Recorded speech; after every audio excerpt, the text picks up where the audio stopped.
여러분 이제 계약하고 한 2주, 3주? 몇 주 지났죠? 2주 지났잖아요. 지금은 조금 분위기가 사그라들었는데 3월 가까이 되면 여러분에게 분위기를 확 끌어올려주는 게 하나가 있어요. 뭐냐면 반편성이에요. 반편성. 그래서 막 스토리 보니까 막 이런 것도 막 올리더라고요. 잠깐만요. 어, 제가 순서가 조금 뒤집힌 것 같아요. 스토리에다가 그 뭐 저 보니까 그런 거 있다. 반배정 잘 되라고 올리는 아무 사진. 옷 안 골라주면 반배정 망함. 그리고 뭐 프로필에다가도 반배정 무적 최고 뭐 이런 거를 올리는 친구들이 있더라고요. 여러분 한 2주 정도 지났어요. 어때요? 지금 학교에서 반이 어때요? 자, 지금 다 갈립니다. 갈려요. 저는 행복합니다. 저는 만족합니다. 손 들라고는 안 했는데 많이 좋은가 봐요. 손 내리시고요.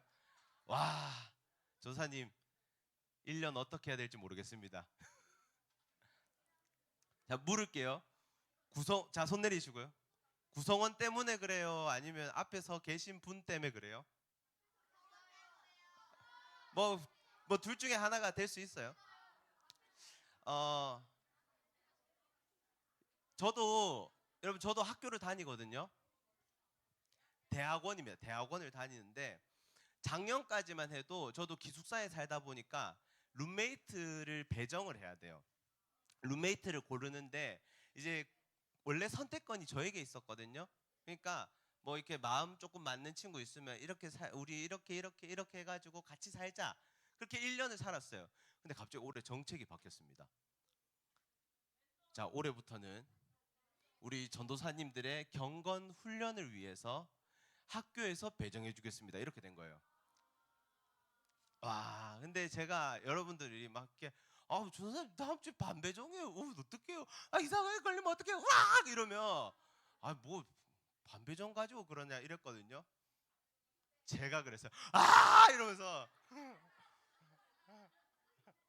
어떻게 나한테 이럴 수 있냐고.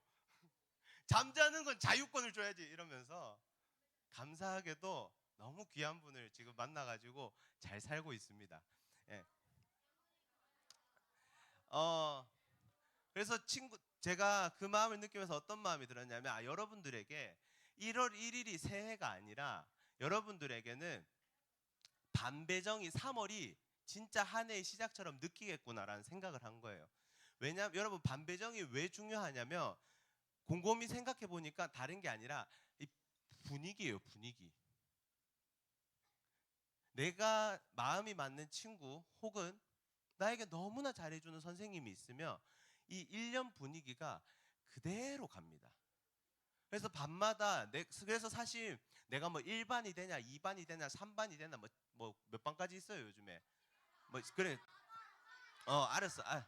알았어, 알았어. 뭐 11반이 되든 12반이 되든 여러분들에게 사실 숫자가 중요한 건 아니잖아요. 여러분들에게 중요한 건 뭐냐면 그 함께 하게 될 구성원이 누군지냐가 중요한 거예요. 어떤 반은 모이면 이상해요. 막 분위기가 막 말하지도 않았는데 자기들끼리 막 즐겁고 이런데 어떤 반은 신기하게 전체적으로 조용한 반도 있단 말이에요. 다 달라요. 그죠? 옆 반을 한번 봐보세요. 다 다를 거예요. 교회에서도 마찬가지예요. 저 반은 왜 저러지? 우리 반은 왜 저러지? 이게 틀린 게 아니라 달라요. 다른 분위기란 말이에요. 여러분 그만큼 내가 속한 곳의 구성원 반드시 분위기의 영향을 받게 되어 있습니다. 오늘 말씀을 보면요. 예수님과 제자들도 이 엄청난 분위기에 압도당하게 되는데 여러분 이 제자들이 어디를 가는지 한번 잘 보세요. 자, 제가 말씀을 하나 보여줄 건데 지명이 하나 있을 겁니다. 그 지명이 뭐일지 한번 잘 살펴보면서 한번 읽어보겠습니다. 13절 시작. 예수님께서 빌립보 지방에 있는 가이사랴에 가셨습니다. 예수님께서 제자들에게 사람들이 인자를 누구라고 하느냐 하고 물으셨습니다. 여러분 지명 하나가 나오는데 뭘까요? 자, 제가 여러분들에게 힌트를 다 줬어요 지금. 저기 색깔 다른 걸 고르시면 거의 99% 맞아요. 뭐? 가이사랴, 가이사랴. 여기 여러분 이 여기가 빌립보 가이사랴인데 원래 이름이 빌립보 가이사랴가 아니었어요. 원래 이름은 뭐였냐면 한번 따라해 볼까요? 이 파네아스라는 지역이었는데 이 땅을 그 헤롯 대왕이 로마의 황제였던 아우구스티누스한테 이 땅을 받아요. 그러니까 갑자기 없던 땅이 생겼어요. 여러분들 치면 갑자기 없던 집이 생긴 거예요. 이야, 그러면 그 헤롯 대왕 입장에서는 뭐라도 하나를 답례를 해줘야 되는 거 아니에요? 그죠? 답례를 해줘야지 하고 해준 게 뭐냐면 이 헤롯 대왕이 황제님 보십시오.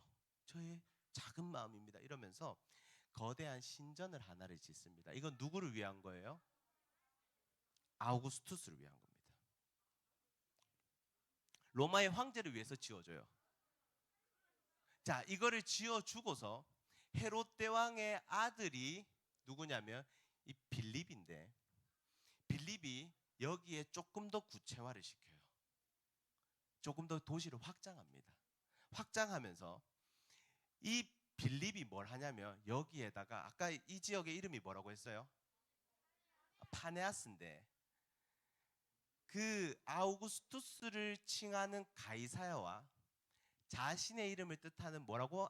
아들 이름 뭐였다고? 이걸 두 개 합쳐버려요. 그러면서 여기가 가이사랴 빌립보가 되는 거예요. 여러분 이름이 가지는 힘은 위대해요. 야, 이제 지명이 더 이상 파네아스가 아니에요. 여기를 부를 때마다 이제 가이사랴 빌립보, 가이사랴 빌립보 그러면서 왕의 아들이었던 그 빌립의 이름도 들어가 있고 로마의 황제였던 가이사의 이름도 같이 들어가 있어요. 이걸 이름을 외치면서 자기들도 다시 한 번 더 되뇌이는 거예요. 여기는 가이사랴 빌립보, 여기는 가이사랴 빌립보, 여기는 가이사랴 빌립보. 그러면서 계속 리마인드가 되는 거죠. 여러분 이게 뭐 그 황제였던 아들 그리고 뭐 가이사랴 그들에게만 좋았을 거예요? 아니요, 혜택이 엄청납니다. 그러니까 여기 사는 사람들 입장에서 뭐죠? 우리 잘 살고 있으니까 누구를 찬양하겠어요? 빌립! 가이사! 이러면서 너무 좋죠. 예수님과 제자들이 오늘 여기를 간 거예요. 예수님과 제자들은 굉장히 지금 정치적인 지금 다 묶여 있어요. 정치, 경제 다 묶여 있습니다. 근데 예수님의 제자들은 이거랑 거리가 좀 많이 멀어요.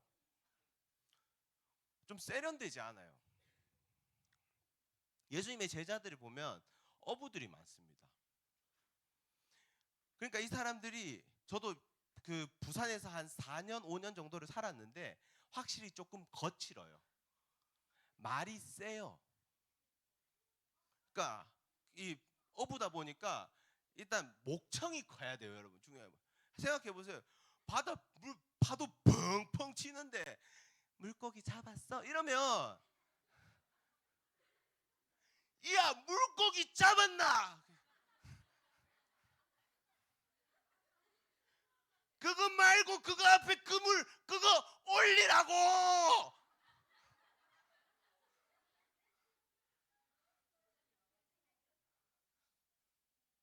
이야, 내 오늘 발뚱만한 거 잡았대.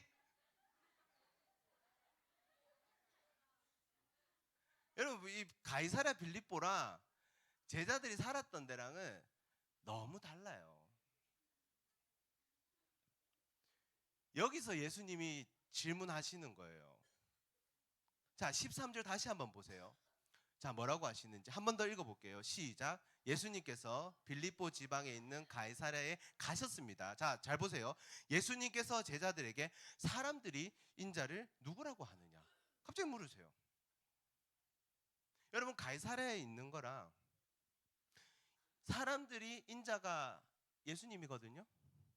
예수님을 어떻게 부르는지랑 그 무슨 상관이 있어요? 제자들이 뭐 말은 잘해요. 여기에 대해서 예수님 뭐 세례 요한이라 예수님 오시기 전에 뭐 세례 요한이라고도 합니다.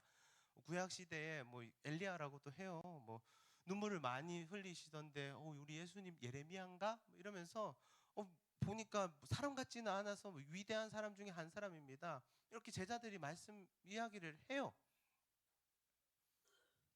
여러분, 이것도 충분히 좋은 질문, 좋은 대답 아니에요? 충분히 좋은 대답인데, 근데 예수님은 다시 한 번 더 물으세요. 그래, 알겠다. 그거 알겠는데 너희는 나를 누구라 하는데? 딱 제자들에게 딱 포커싱이 딱 돼가지고 너희는 나를 누구라 하는데? 그걸 딱 물으시는 거예요. 여러분, 대답은요 갑자기 나오지 않아요. 대답은 준비된 사람이 할 수 있거든요. 대답은 절대 아무나 하지 못합니다. 그러니까 다른 제자들은 이때 누가 치고 들어올까요? 누구? 지금 빌림 나오면 안 돼, 지금. 누구? 그래, 아까 누구? 물고기 잡았나 하던 그 적극적인 베드로가 나옵니다. 자, 그 베드로가 뭐라고 답하는지 한번 보세요. 자, 같이 읽으면 빨간색 한번 우리 베드로가 예수님의 물음에 답한다는 생각으로 같이 읽으면 좋겠어요. 자, 시작. 주님은 그리스도시며 살아계신 하나님의 아들이십니다. 여러분, 여기에 이 한 단어가 굉장히 의미가 다 깊어요. 근데 이거 사실 다 이야기하기는 어렵거든요. 베드로에게 예수님은 다들 선생이라고 불러요. 근데 베드로에게 예수님은 누구냐면 주님이신 거예요. 하나님의 아들이시고요. 가이사랴 빌립보에 신전도 있었는데 우상들도 많았어요. 근데 그 우상들의 특징에 대해서 전면으로 반박하는 말이 있는데 뭐냐면 살아계신 하나님의 아들이라는 거예요. 무슨 말이겠어요? 가이사랴 빌립보에 그 우상들이 있는데 그거는 죽었다는 거예요. 살아계신 유일한 하나님의 아들은 당신이십니다. 그 고백이 오늘 베드로에게 담겨 있는 겁니다. 여러분, 이게 굉장히 함축적인 의미를 다 담고 있는데 대박이에요. 물고기 잡던 사람이. 여러분, 그래서 오늘 이 고백에서 발견되는 두 가지 정도를 한번 여러분과 같이 나눠보고 싶거든요. 첫 번째는 뭐냐면 한번 같이 한번 읽어볼까요? 베드로, 예수님을 경험적으로 알았다. 베드로의 고백은요, 여러분, 자신의 경험이 묻어 나오는 고백인 거예요. 누군가에게 베드로에게 야, 예수님께서 만약에 너 물어보면은 너 예수님이 뭐라고 하는지 너 잘 대답해라. 주는 그리스도시요 살아계신 하나님의 아들이라고 답해라. 뭐 하고 있었지?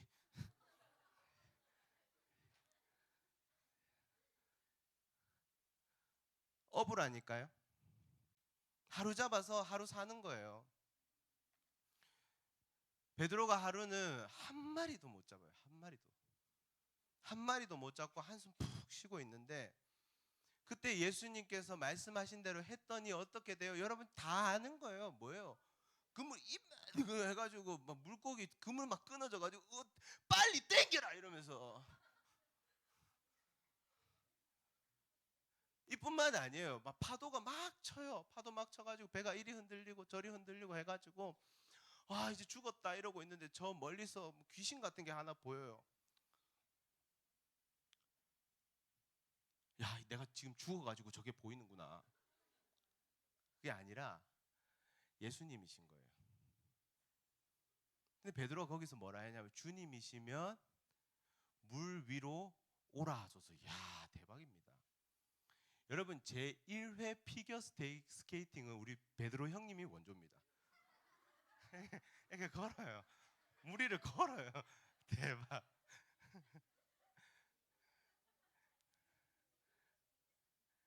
이런 삶을 살았던 게 베드로예요. 누구와 함께?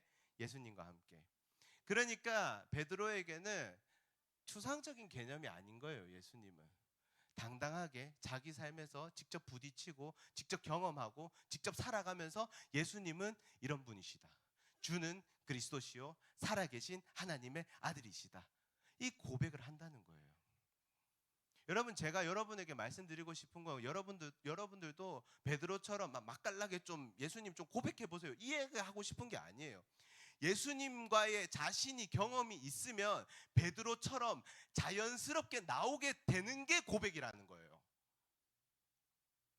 달라요.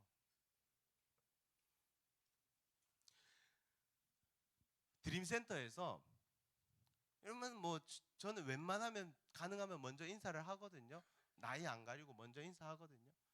그러면 인사를 잘 받는 친구들도 있고, 사춘기가 되면은 인사를 잘 안 받아요. 근데 저는 기대하지 않아요. 그 걔들은 세상이 감당하지 못한 애들인데, 세상도 감당하지 못하는데 나는 절대 감당할 수 없다. 전 지나가려고 하는데, 그러면 꼭 옆에 계시는 부모님이 걔가 인사를 아예 안 하는 건 아니에요. 자기 딴에는 되게 그래도 노력을 해요. 이러면서 하는데 옆에 있는 엄마가 더 난리예요. 애 머리를 팍 잡더니 안녕하세요 이러는 거야.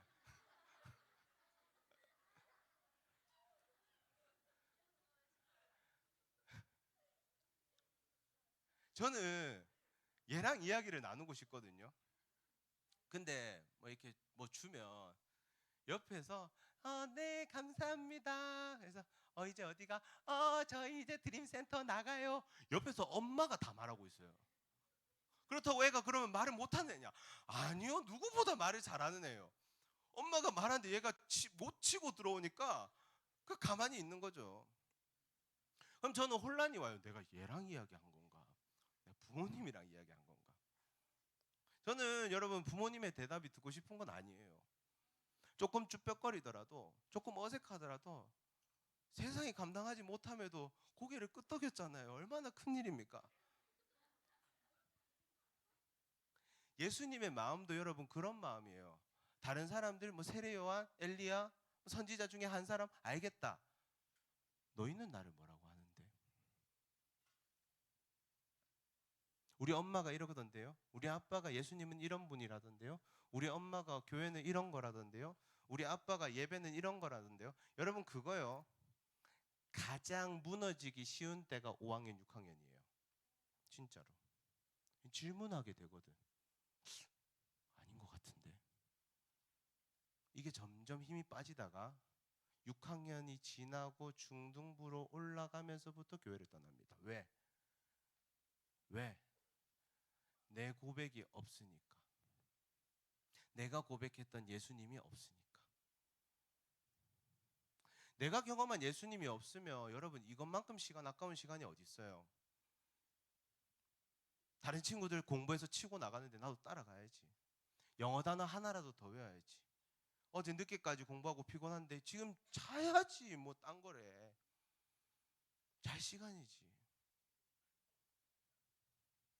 여러분 부탁드립니다. 이제는 여러분 부탁드릴게요. 부모님에게서 독립하세요.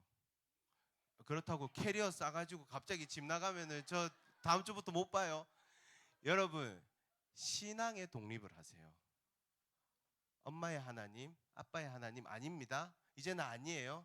여러분의 고백이 베드로의 고백처럼 주는 그리스도시요 살아계신 하나님의 아들이십니다. 이까지는 아니더라도 여러분의 고백이 생겨나는 삶 되기를 축복합니다. 여러분 두 번째는요. 전 사실 여기까지 생각을 했는데 두 번째는 뭐냐? 한번 따라해 볼까요? 예수님의 열심이었다. 저는 사실 이 본문 자체가 되게 포커스를 잡고 있는 게 뭐냐면 그냥 베드로의 고백이에요. 그러니까 소제목도 보면 뭐 베드로의 고백, 베드로가 뭐 주는 그리스도시라 고백했다. 이게 다 줄을 이루거든요. 근데 제가 책 한 권을 발견하게 됐는데 어떤 책이었냐면 이 책이에요. 그 십자가 새롭게 읽기라는 책에서 어떤 내용이 나오냐면 한번 들어보세요. 처음에는 내가 구원받기 위해 내가 믿은 것 같은데 사실 알고 보면 나를 구원하시려는 예수님의 열심이 있었다. 그 은혜로운 열심 때문에 오늘의 내가 있을 수 있다. 이걸 보고서 제가 말씀을 다시 보니까 말씀이 완전 새롭게 보이는 거예요. 여러분 베드로의 고백에 앞서서 발견되는 제자들이 향하신 예수님의 그 마음, 너희는 나를 누구라 하느냐라고 부르시는 예수님의 그 마음, 아까 말씀드렸잖아요. 물고기 하나도 못 잡고 있던 그 곳에 예수님이 가신 거예요.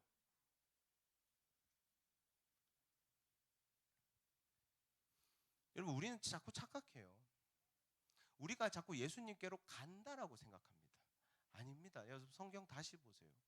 우리가 가는 게 아니라 늘 예수님께서는 어떻게 해요? 우리에게로 오십니다. 너무 유명한 구절이에요. 요한복음 3장 16절.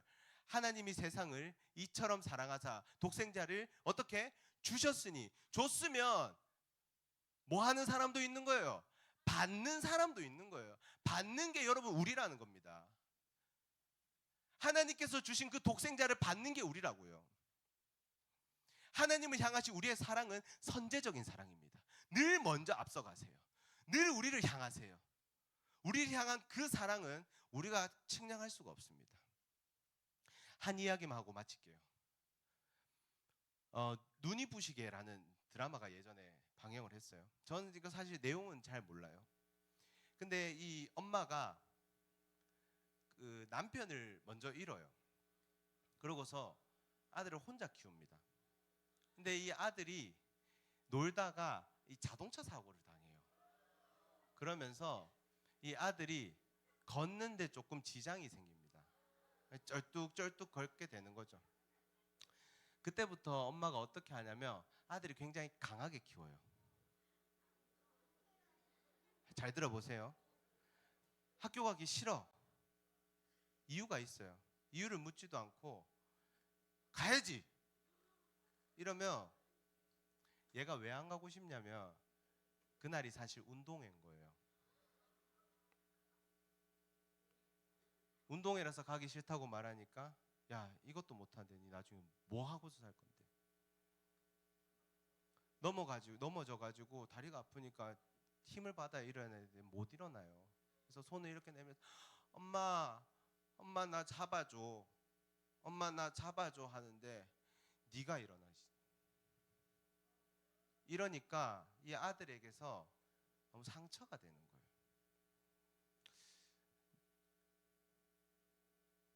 눈이 오는 어느 날, 근데 이 엄마가 치매에 걸리거든요.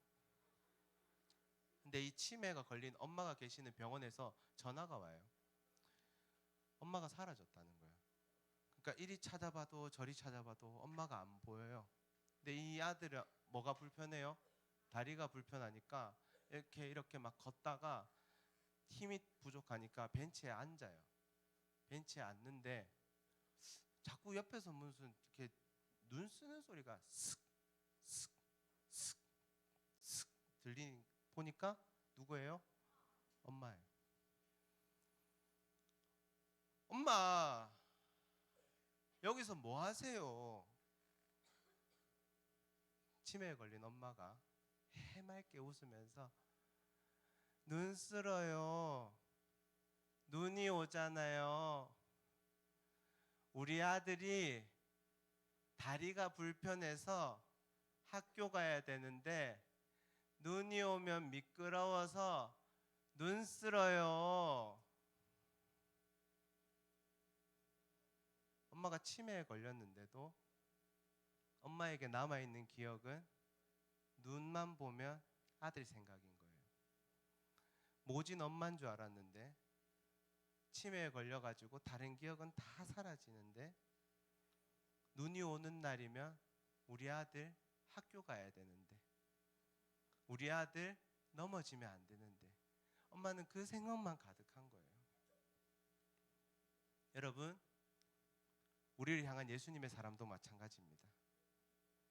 늘 우리보다 먼저, 우리보다 앞서 우리를 사랑하셔서 우리를 향해 먼저 찾아오시는 그 예수님을 경험하는 예배가 되기를 바랍니다.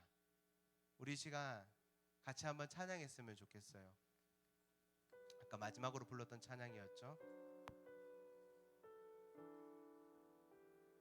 예수는 그리스도, 예수는 주. 우리 그 지존하신 주님의 이름을 높이며 함께 찬양합시다. 우리의 고백으로 했으면 좋겠어요. 여러분 입술로 고백하세요.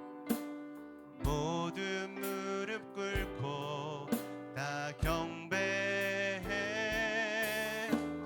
거룩하신 주님 보좌 앞에 엎드려 절하. 여러분 신앙의 독립이에요. 한 번 더 지존하신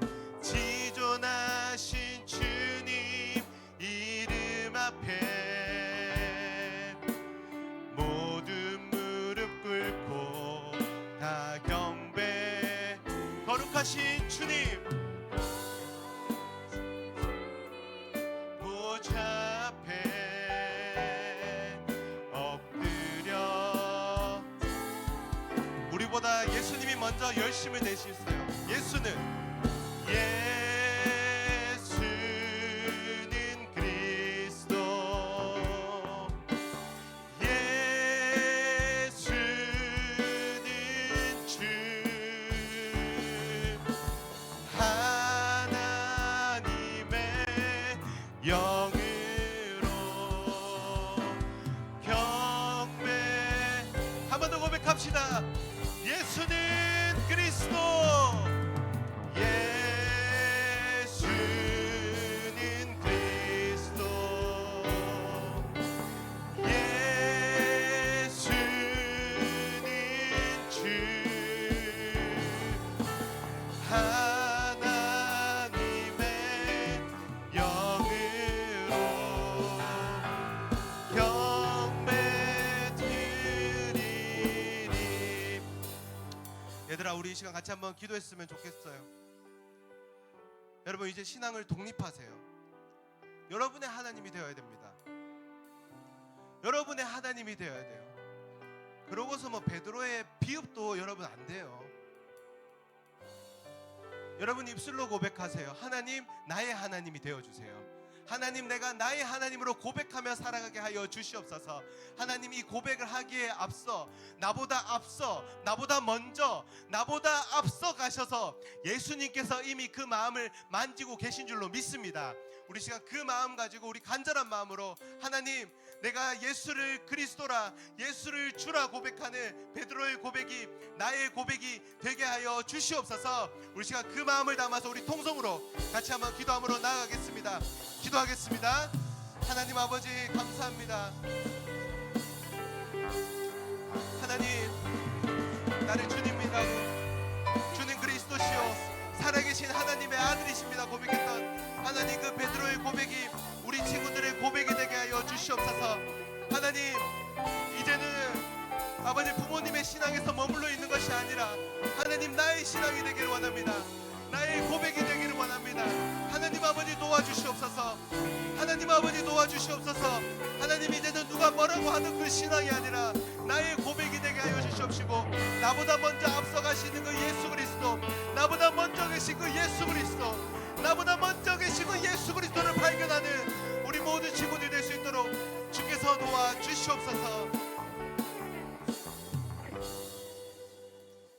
하나님 아버지, 감사합니다. 주는 그리스도시요 살아계신 하나님의 아들이시니다 고백했던 그 베드로의 고백이 우리의 고백이 되기를 원합니다. 하나님, 우리의 힘과 능력으로는 될 수 없습니다. 우리보다 먼저 가시고 우리보다 앞서 가셨던 그 예수 그리스도를 믿음으로 말미암아 우리에게 그러한 일들이 일어나는 은혜가 있는 삶 되게 하여 주시옵소서. 하나님, 이제는 신앙의 독립이 일어나기를 원합니다. 하나님, 우리 아이들 더 이상 엄마 아빠의 믿음과 신앙이 아니라 각자의 신앙으로 하나님을 붙들고 예수 그리스도를 붙드는 그 믿음으로 살아가는 우리 아이들 될 수 있도록, 또 우리 선생님들 될 수 있도록 주께서 인도하여 주시옵소서. 예수 그리스도의 이름으로 기도드립니다. 아멘.